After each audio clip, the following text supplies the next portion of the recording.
I just finished going to The Price is Right live here in Vancouver, and it was such an incredible experience. I was gifted a couple of tickets because I used to be a Bob Barker's beauty on The Price is Right, which is crazy to even think about. So many decades ago, I never would have had the courage to go for that audition had I not gone through all the rejection that I'd gone through. So I'm seeing a ripple effect of greatness happen in my life because I was willing to fail, because I was willing to fall. Real women, real lives, real stories. This is the Ladies in Power podcast. Unfiltered, unscripted, and refreshingly authentic. We are not holding back, and maybe after this, neither will you. Let's go. Welcome to the Ladies in Power podcast. My name is Meeka Casey. I'm Sandeep Batha. Dr. Soraya. Govindardal. And we are Ladies in Power just like you. Today, we are going to be talking about those things that happen in our life that we feel like are the worst. They are tragic, they could be traumatizing, they could be awful. And then down the road, it turns out they were actually good for us. Have you ever had that happen where something happens and it's just awful and you think that this is never going to pass? Why is this happening to me?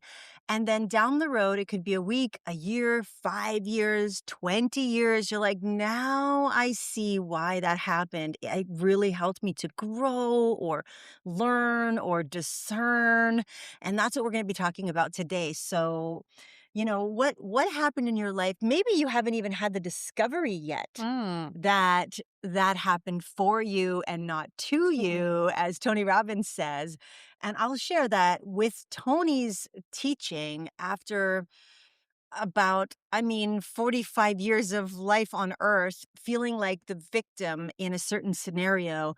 He really helped me to discover that these things that happened to me happened for me. And I'll share a story about one in particular as we go along. Great. Who would like Are to you start? going to share that? Not or- yet. Oh, okay. I'm going to build the suspense. What does this topic mean to you, Mahsa? Well, that's, you always say when a door opens, when a door closes, another opens. And so many times you really wish something would happen for you. It's really important to you. You are sure it's the right decision. And then all the doors start to close. And you're like, why? Why is this happening to me? And like Meeka was saying, 6 months later or a year later, you go, thank God, if it had happened the way I wanted it to happen, it would have been a disaster. So unlike Meeka, I'm going to share my story. You all know that me and my husband have dental offices, and this was many years ago. And we were getting ready to sell my husband's dental office. And he had an associate. And one of the conditions to sell that dental practice would have been if the associate had stayed. So the people who were going to buy the dental practice really wanted this associate to stay. Um, but the associate was starting to give us the negative vibes. Like um, patients were starting to complain. There were things that just were not sitting right with us.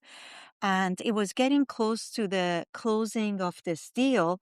And the associate just gave us notice and said, I'm going to quit.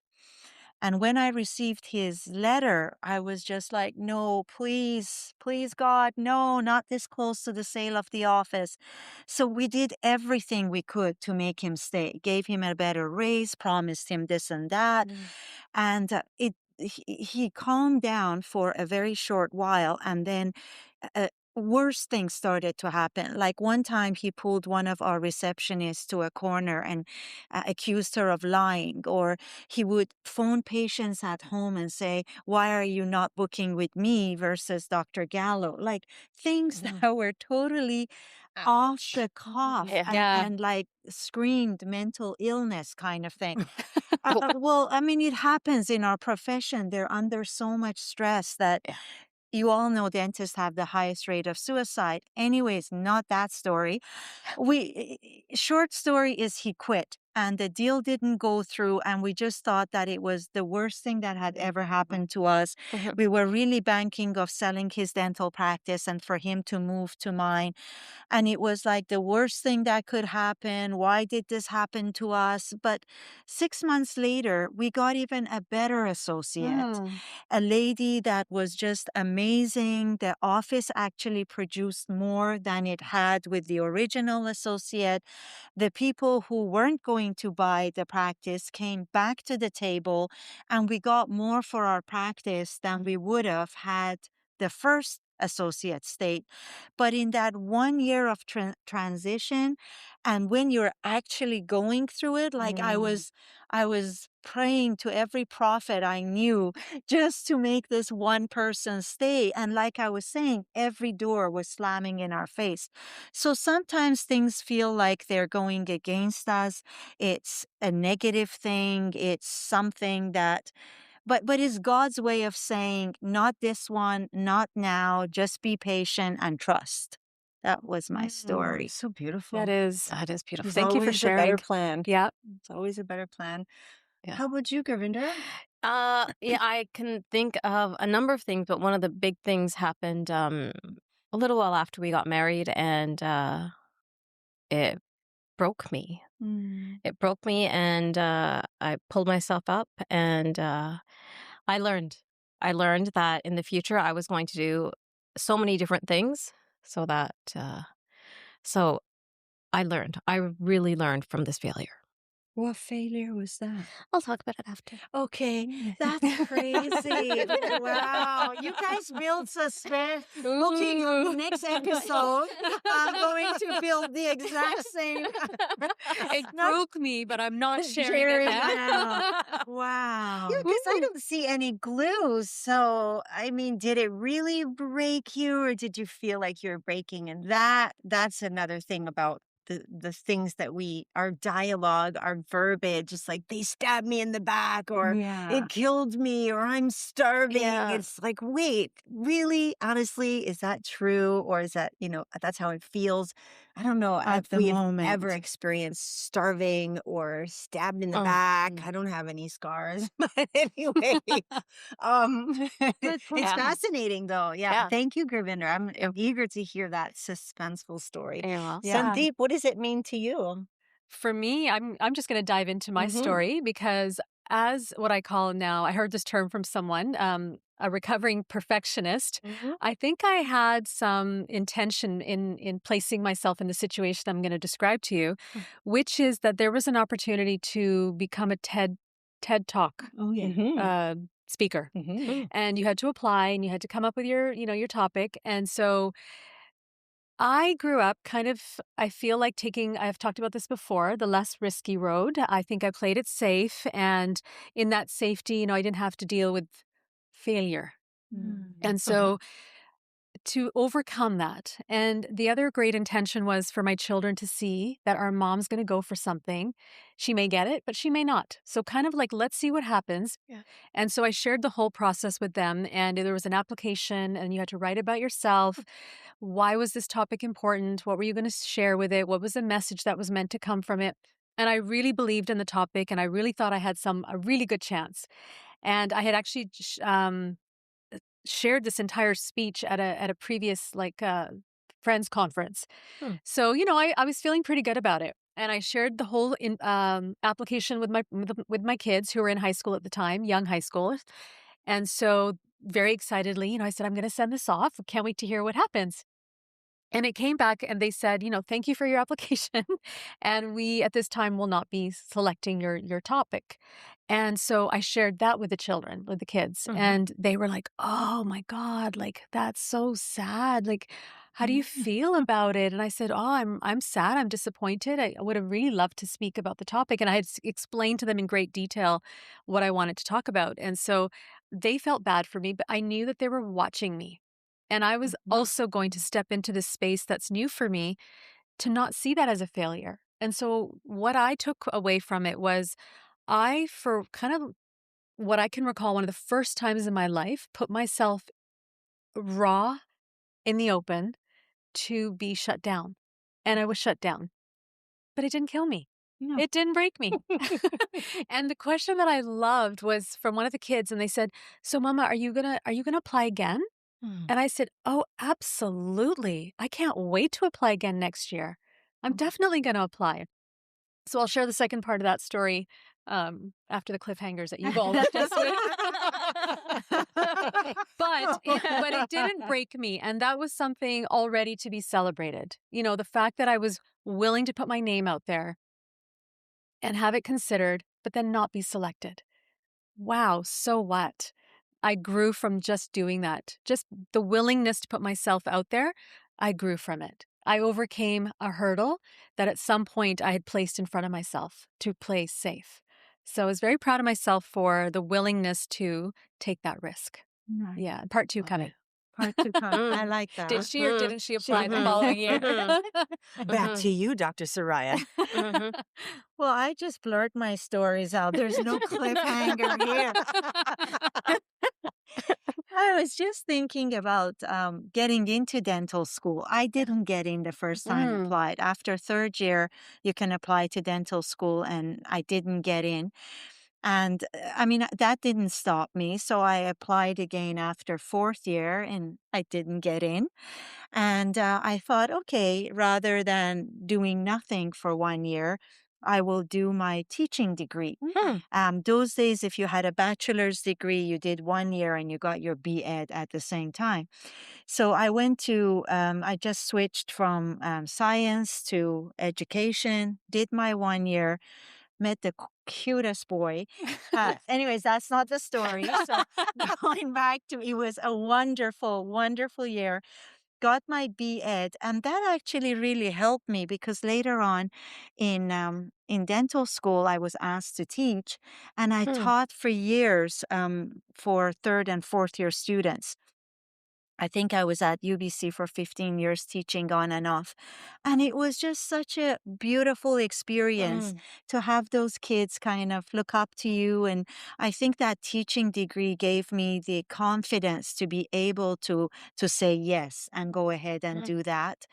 Plus, and this is a major plus, if I had gotten into dental school sooner, I would have never met my husband. What? Because he happened to be a classmate, right? Yeah. So Wow. I always often think because the grades in dental school, they don't mingle together. Like the fourth years don't really look at the third years. The third years certainly don't look at the first years. And we just happened to be in the same grade together. And I needed his help on a couple of occasions. And we would have never met and married. So the whole destiny would have been changed had I gotten in a couple of years earlier. Yeah. Wow. Wow. Oh. Oh my God. I know. It's just like little things in life that can derail you to something different. Yeah, And it you was would wonderful. never have thought that when you got the first rejection from dental school. No, Yeah. You would have thought, no. whatever you would have thought. The Probably first not. didn't hurt so much, Yeah, Sandeep. It was yeah. the second. I was like, Oh. how many times do I have to apply for Yeah. you guys Yeah. to see me?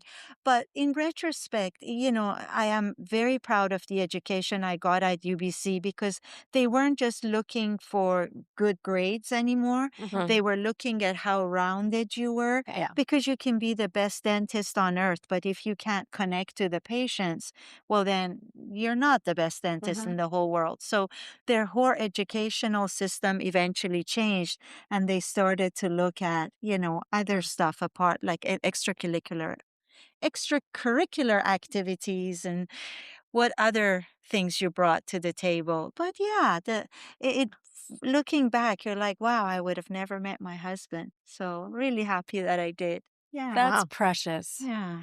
I'm glad you didn't get in. So tell us about your breaking, Okay. how you broke to pieces. So Gurvinder. in my previous i- in a previous podcast, I said I had an ectopic pregnancy, Yes, I remember. and it took us almost a whole year to get pregnant again. Like, I was devastated. We were newly married and going through I don't know how many other women have gone through an ectopic pregnancy, but it's horrendous. The pain, and then they took out my fallopian tube. So I had half the chances of getting pregnant, which I realized, but I couldn't get pregnant. We tried and we tried and we tried, and I realized I was so very stressed because I'm like, I got to make sure. I've always wanted children. Why can't I get pregnant? I'm young.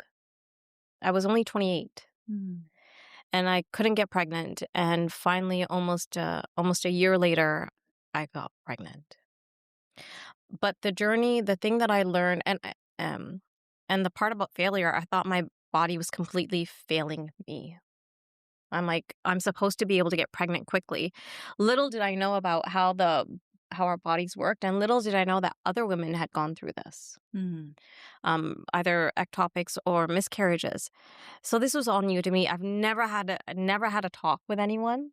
No one had talked to me about getting pregnant. I didn't know a lot of women because I moved from Ontario to Alberta. So it was really difficult. I felt like I was doing it on my own, and I felt like a major failure not being able to get pregnant. And especially in knowing that I didn't have all my bits and parts. And finally I got pregnant, and I learned that if I just kept myself calm, if I just took care of me, and maybe even if I started eating better and taking more walks, maybe that would help me get pregnant and have a better pregnancy. So I learned a lot. I learned so much that whole year before I got pregnant on how to take care of me. So it allowed me to really ask questions and interact with other women. So I learned a lot. So I was not happy, but later I was much thankful. And it did break me.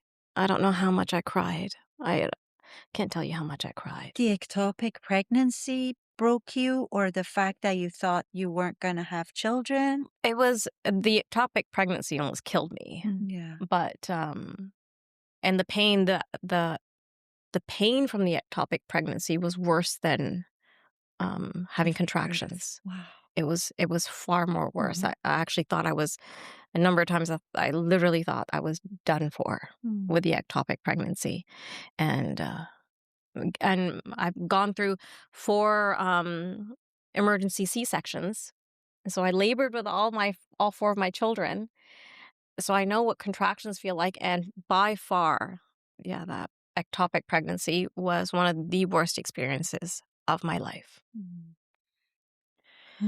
So Yeah. we're sharing how these things happened for us and not to us, and I'm just wondering how that was a gift for you to go through that. What was the gift in that breaking you at the time?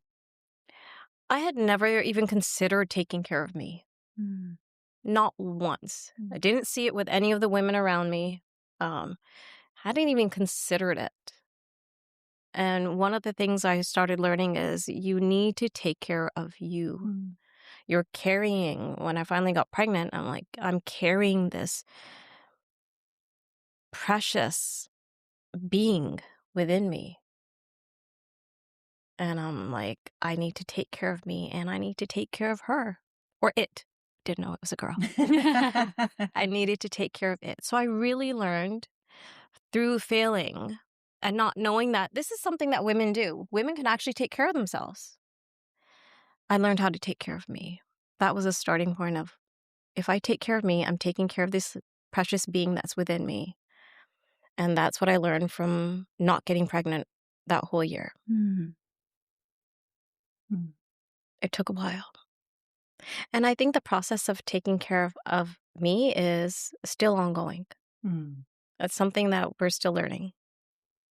Still learning. Still learning. Still learning. Still learning. Sandeep, you've got us on a cliffhanger yourself. Yeah, okay. So point 2. So, Mama, are you going to apply again next year? And I said, oh, heck yeah, I'm definitely going to apply. And I did. And this time I had mentioned it to a girlfriend because she's a great writer. And I said, hey, I'm going to go to this workshop. And now I'm kind of in with the TED people a little bit. Like I know their names, I know their faces. And I went to a workshop where they were going to talk about, how to apply, how to submit a more successful submission. Hmm.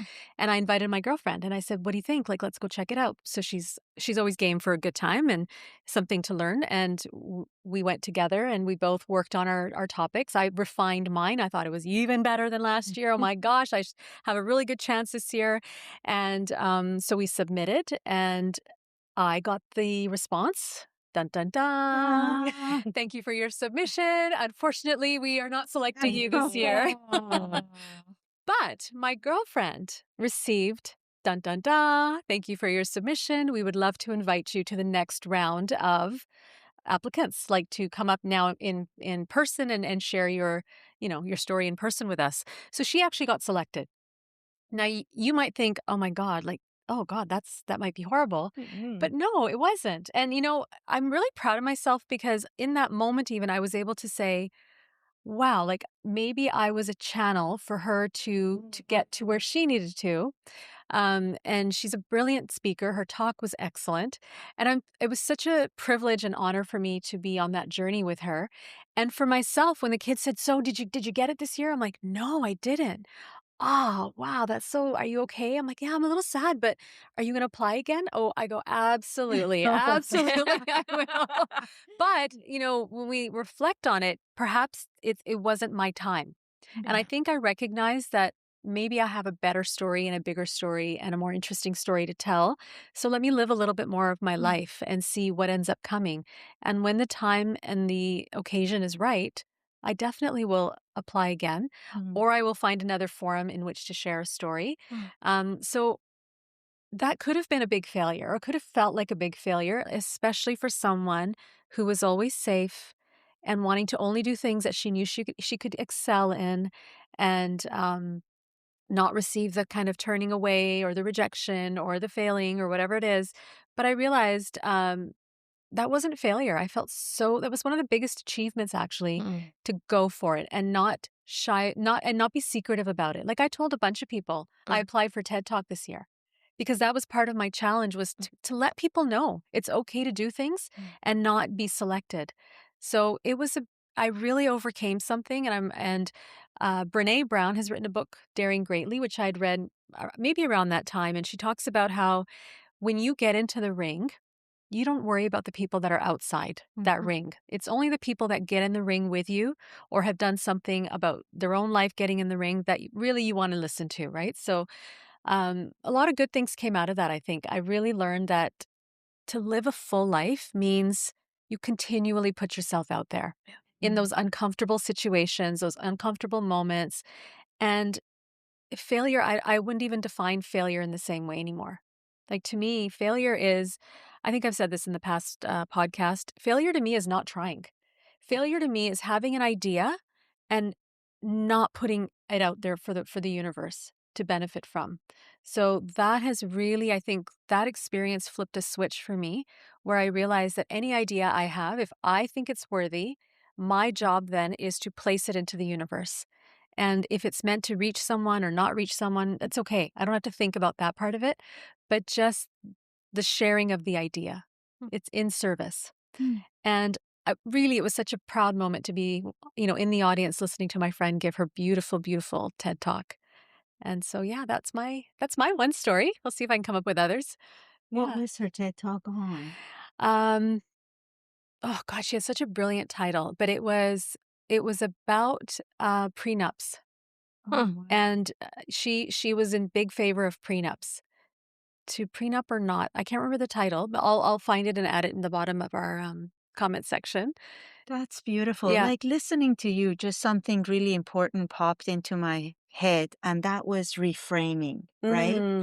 Like Sandeep didn't say, "Oh, I'm a failure." She said, "I was a channel for somebody else to be successful." Isn't that nice? That's Mhm. beautiful. You know, rather than I'm no good, I'm this, I'm that, You are that light, you are that pathway, you're that guardian angel that God put in place of someone else.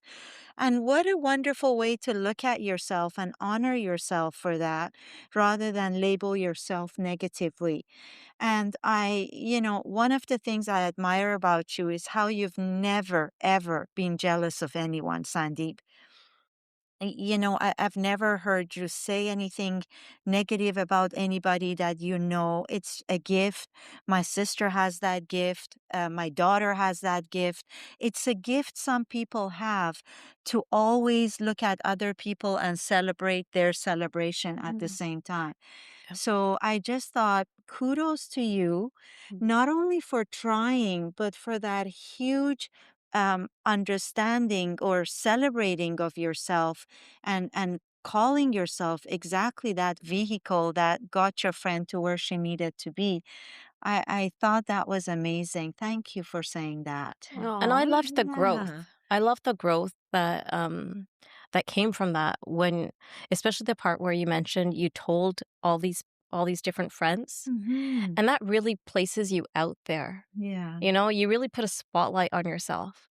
And I think, and what I love is the growth that came through there for you, like really on a soul level. It's like shaking yourself off and having that cape yeah. is what I see. It's just this beautiful, deep well of growth that came out of there. It's like this tree that's just flourishing. We Oh, love that Mhm. story. thank you, Yeah. guys. I appreciate what you're mirroring back to me. It's so rich.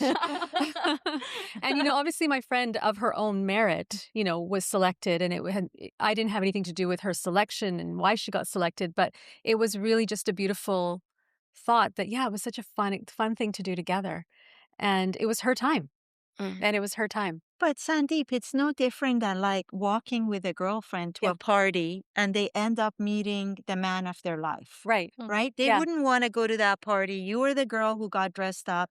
You made them go to that party, and that's where they met the man of their life. You may not have, you know what I'm saying? But you still were the vehicle. You're still the catalyst. If it wasn't for you, she wouldn't have showed up to the party. If she hadn't showed up to the party, she would have never met him, and so on and so forth. So we get it that you did that you didn't write the speech for her. Yeah. But her looking at you and getting all of this together, maybe she would have never gotten there without that little nudge. Right, Mhm. Meeka? Yeah. Mhm. So let's hear Yeah. yours. Yes, Let's hear Meeka. Yeah, let's hear Mika's. Meeka's. I love that. We are a catalyst to sometimes the message is not for us. Mhm. Mm. Yep. Sometimes we are the arrow towards the bullseye, but it's not for us to see, where it's not our bullseye. And I think about so many issues, and it's taken so much growth to get to where I am right now, truly, because I spent so much time in poor me. This happened to me. I grew up with nothing. My parents, I was rejected by my biological father. And then there was trauma. And then I was rejected by the man I call my father now. There was a period where my mom rejected me because I was in complete and utter chaos. And then my grandparents, my aunts and uncles and cousins, I had a really close relationship with my grandparents. There was a lot of jealousy there. And I was rejected by cousins and aunts and uncles. And money gets in the way of so much. It's unimaginable, especially when we've never had it. I never had it. So I didn't understand until later on what was really going on. And the message for me is about rejection. And it's about in the moment how painful it is that you feel, I felt, I'm not good enough. They don't love me because of this. They don't love me because of that. And it crushed me over and over and over again. And I carry this sign on my back still that says, I know I'm going to be rejected. So I'm going to put my wall up before you reject me. And it's something that I'm chipping away, chipping away, chipping away. But it's there, it's real. And how does this work for me? How is this not victim? Well, I look at all that rejection led me to a career in the modeling world where I was completely inundated with rejection. You're too tall, you're too short, you're too white, your boobs aren't big enough, your boobs are too big. And I've shared some of this story before. And I think the rejection in the family was so painful that going into a career, it didn't matter. I didn't care. I mean, I cared on some level, but not on a level that it would break me. Mhm. I had so much practice with rejection on such a deep level. So, but I didn't recognize this as I was going through it. It was, of course, years later.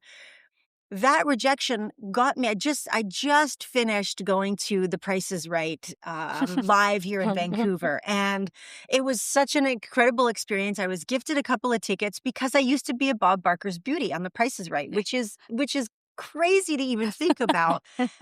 So many decades ago, I never would have had the courage to go for that audition had I not gone through all the rejection that I'd gone through. So I'm seeing a ripple effect of greatness happen in my life because I was willing to fail, because I was willing to fall, because I didn't take it so much to heart because my heart had been so broken. It's just fascinating when I think about it. And that rejection has primed me for a life now where let's do a podcast. Let's do this. Let's have an event. Let's bring Bob Proctor to Vancouver. I mean, I brought Bob Proctor, the legendary Bob Proctor, to Vancouver for his last ever event, sold it out. I had never done an event in my life.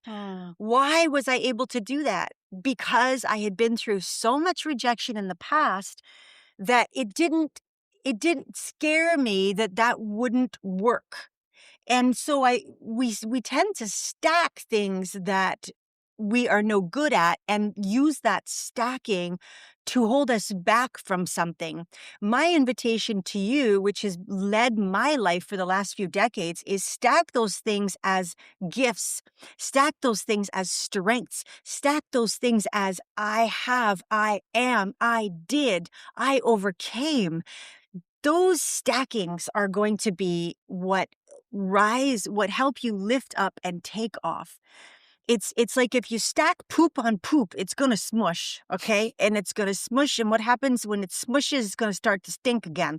So don't stack the crap. Stack the greatness, stack the gold. That is where you rise.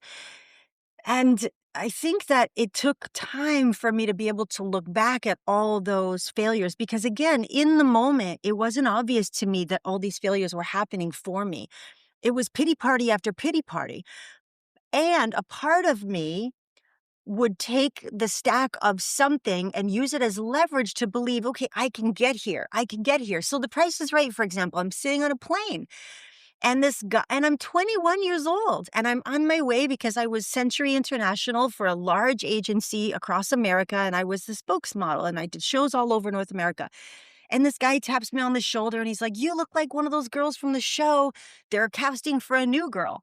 If I didn't have any confidence at that time in my life, if I hadn't taken the pain and turned it into power, I would have laughed at him. I would have ripped the thing apart. There's no way on God's green earth I would have taken the little corner of that newspaper, tucked it in my wallet, talked to my boss, and then after the show, driven 2 hours to this place where they were auditioning. Then I found out there were over 7,000 women auditioning for this Wow. spot. Wow. And it was an extraordinary experience. So, getting down to the last 50, to the final 10, and there's a lot more details. The bottom line is also when I was standing there in this head to toe North Beach leather outfit that I was so proud to wear because it was like the Givenchy or the Chanel at the time. There was a very well-known brand in South Beach, Miami, and I'm wearing this outfit, and Bob Barker, not Bob Proctor, Bob Barker is all about protecting animals. And so Rod Roddy, who's been with Bob forever, who's known for these flashy jackets, he pulls me aside and he's like, "Meeka, when you come back tomorrow for your next audition, don't wear leather. Like Bob doesn't do leather." Yeah. Wow. And that again could have broken me. Mhm. It could have broken me. I could have said, "Oh my God, I'm such an idiot. There's no chance for me." And no, I went and I held my head high. And another thing that I think about in this story, and there's so many, everything stacks for us or against us. It's up to us. We get to make that decision. So if you're listening today to all of our stories, think about your story and how you can stack that to work for you. Because it's so easy to look at what's wrong. It's also easy to look at what's right. Yeah.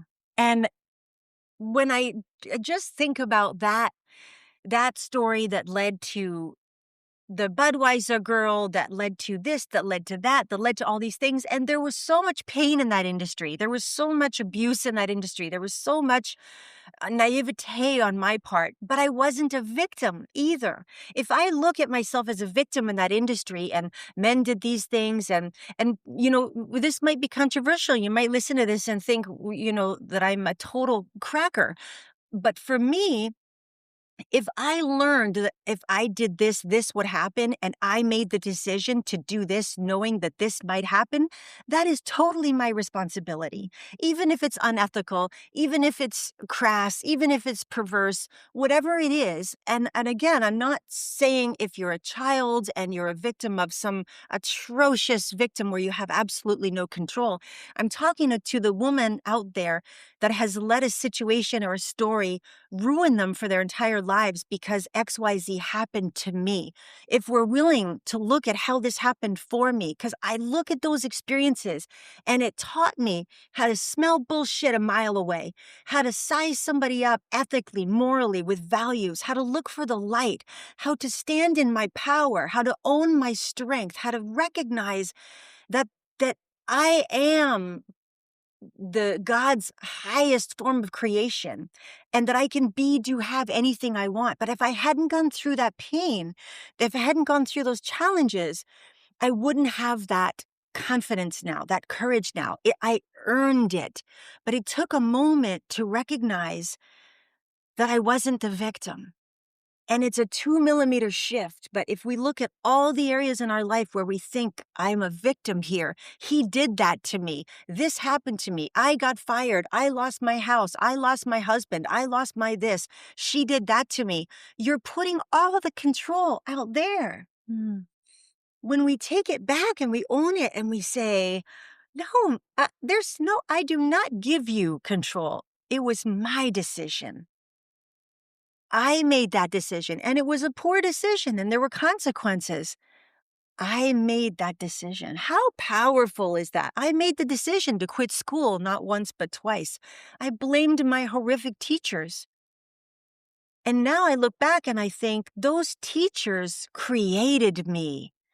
My mom's divorces created strength, helped me to identify great men in my life, helped me to become a better woman, a better wife, helped me to, all these things that I looked at as horrific experiences. And poor me, I'm looking at the girl over there with all the money and the bigger closet and the better parents or whatever the case may be, the nicer car, the better clothes.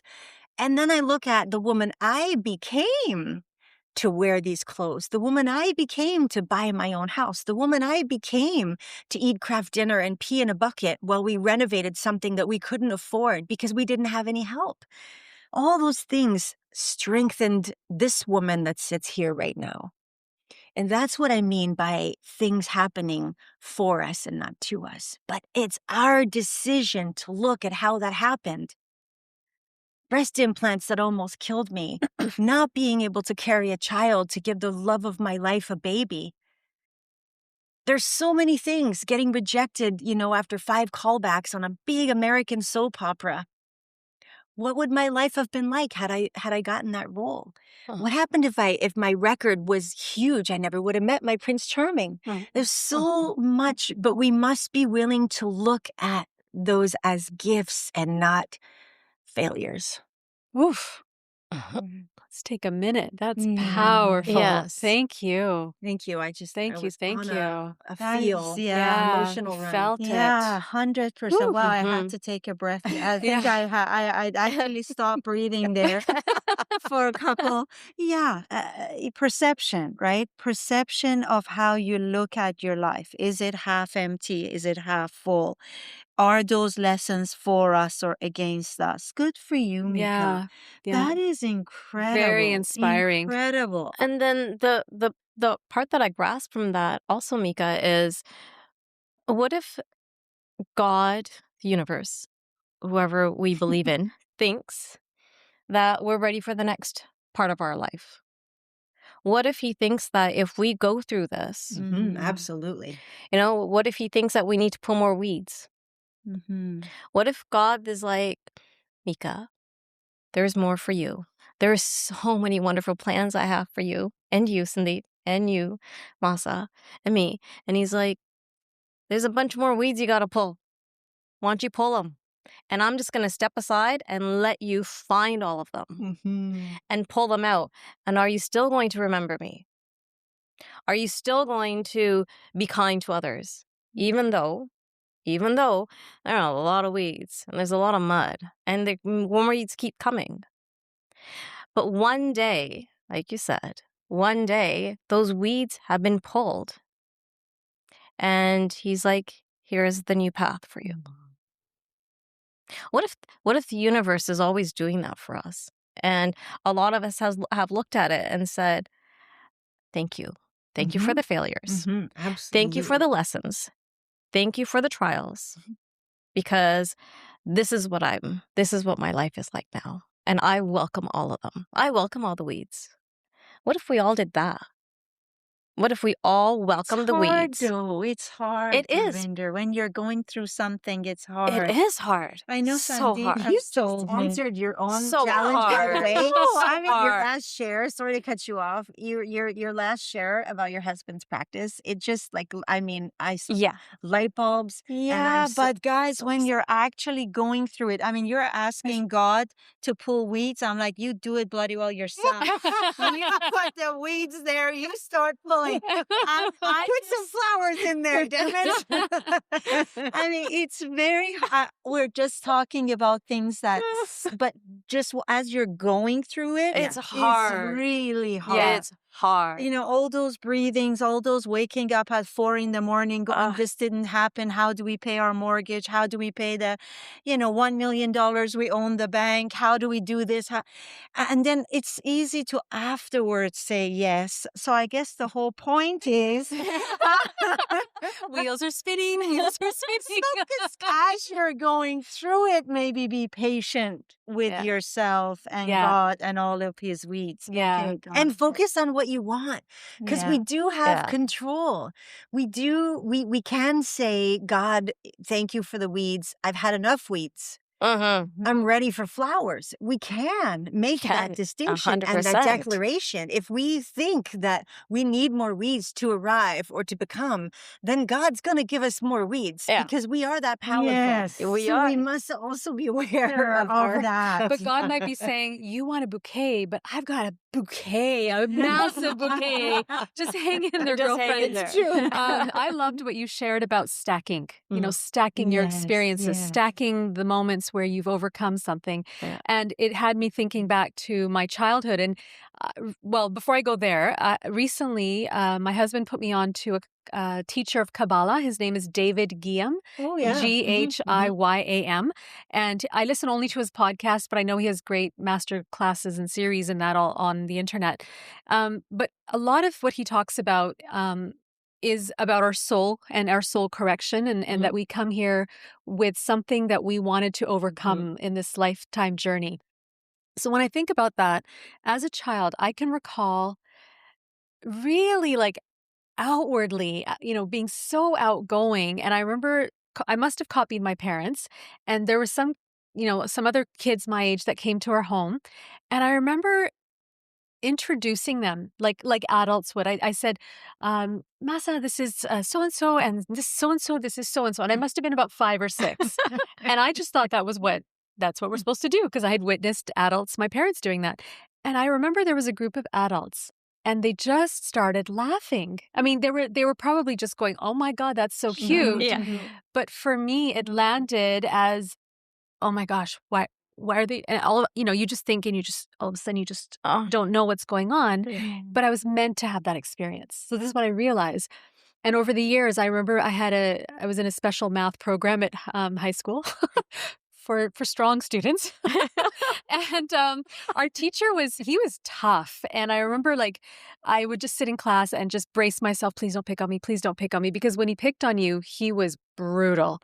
So Yikes. he picked on me and he asked a question. And I remember just going, "Oh my God, how do I get out of this? I don't know the answer." And he just, he sat there and all eyes on me. And he's like, "There's a dark cloud over your head, Sandeep. What's the answer?" And I'm just like, anyway, another moment of like just shrinking, right? Mhm. So what I've realized about myself is that initially in the first part of my life, I was meant to experience diminishing, invisibility, uh, being small, playing small.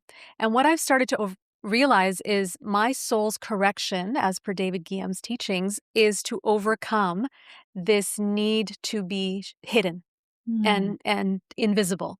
So what I've really learned, and even that TED Talk story was about overcoming that fear of being visible, because I had to be willing to be accepted on stage, and then I had to be willing to give a talk in front of an audience that would be recorded and put out for forever and ever. So I realized now in this part of my life that the difficulties, and when he talks about challenges in our life, he really gets you to understand that anything that we perceive as a challenge is really an opportunity for our vessel to grow Okay. and the light to come in. And so it's funny, my husband and I, every time a challenge comes, because don't we all have challenges ongoing all the time? Yes. We have almost a bit of a running joke, or call it whatever you want, but it's always, "What a pleasure." Yeah. What a pleasure. And it reminds you that don't take this moment too seriously. It is pulling weeds. It is getting us ready for that bigger bouquet. Something big is coming, but just in this moment, you're being tested to change your perception of this moment and not fall for what our pattern has led us to believe that this moment is about. So it's powerful. And yes, it can be hard, but when you practice it enough, it actually is not hard. Then you just kind of laugh and go, "Oh, okay, big challenge means something good is coming." Like that's how we've just trained ourselves. And sometimes it takes forever. It doesn't happen like you think, "Oh, I'm being so good. I'm saying what a pleasure to everything. Yeah, this means," Oh, and it can be a year and nothing good has happened. And you're like, "Oh, well, it's still a pleasure." It's a pleasure that it's taking a year. But that is part of the challenge. And I yeah. think once we understand that now I'm stacking things that show me that the rejections or the failures are not really failures. They're moments that I can use as an opportunity to grow myself. And so then you start stacking them, and then they start to get bigger and bigger. And next thing you know, I've said yes to being on a podcast. And yes. In Foreverland. In Foreverland. And I'm on, Spotify, YouTube with all of you, with you ladies, and Apple and on Instagram account. But here we are. Like, so now talk about getting over that visibility issue. So those little moments of failure or being small or being made to feel something less than our greatest potential really, I think, were hints as to what we were meant to overcome. And then we practice. Once we know that, oh my gosh, we're off to the races. Now we're looking for opportunities to practice more of that skill, right? And it doesn't seem like a big deal after a while. Yeah. Mhm. And Mahsa, when you were saying that it took like 2 years later, was it 2 years when you sold it? The other part to that is God's like, or the universe is like, the right people have not come up yet. Let me recalibrate everything. Let me shimmy this and shimmy that, fix this, wait for this. I'm putting this beautiful puzzle down for you for your office. Let me finish it. I find that there's this recalibration process that we have to wait for, because there are so many souls in this universe, in the world, and all the different souls need to line up a certain way in order for the puzzle to be whole. So that's what happened with you. The puzzle became whole 2 years later. And how wonderful it came out to be. You got the person you wanted, the amount you wanted. So it's about recalibration too. So that's the waiting phase.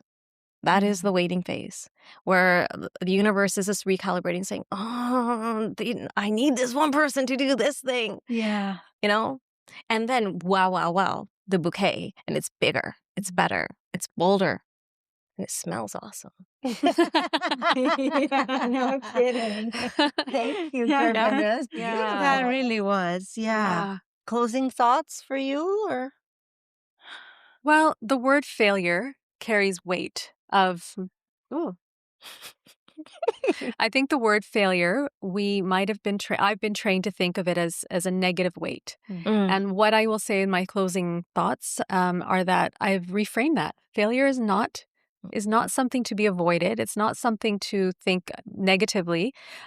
Failure is just an opportunity that you got to experience that in order for you to grow. So let's lean in. Let's not see failure as failure in the traditional sense. Let's see it as an opportunity for us to let the light in, Mhm. to expand ourselves. Beautiful. Mm. For me, patience, I think that came through loud and clear. And I sometimes see myself as a kid having a tantrum. I want it now, give it to me now and be fast about it. But I see that you have to be patient. I see the advantages. I see that God has a bigger plan for me. But there's this disconnect between It's okay. behaving myself and let it happen. So I have to be patient, not just with myself, just with the process. Yeah. Yeah. I just love having these kind of discussions with you guys. Like such depth. I've learned so much from you guys. That's what I have to say. You guys have taught me a lot. Thank you. Yeah, I've learned a lot today too. Thank you. In closing thoughts for me, it's two things. One, you got to have faith. Like George Michael Michael says, says, you got to have have faith. faith. And the other one is you got to have courage. You got to have the willingness to shift your identity from victim to victor. Be willing to Yes. shift your identity from this happened to me to this happened for me. Shift it from I was out of control to I was completely in control, and I next time will make better choices. If you have the willingness to take control of the situation, to take responsibility, that's where your power is. On that note, see you next time. Yay! The views shared on this podcast reflect our personal experiences and opinions. This content is not a substitute for professional advice. Please consult a qualified expert for any medical, legal, or mental health concern. If this conversation spoke to you, please follow the Ladies in Power podcast and leave us a review. Your voice helps more people find this sisterhood and these conversations. Together we rise. And remember, your voice matters here.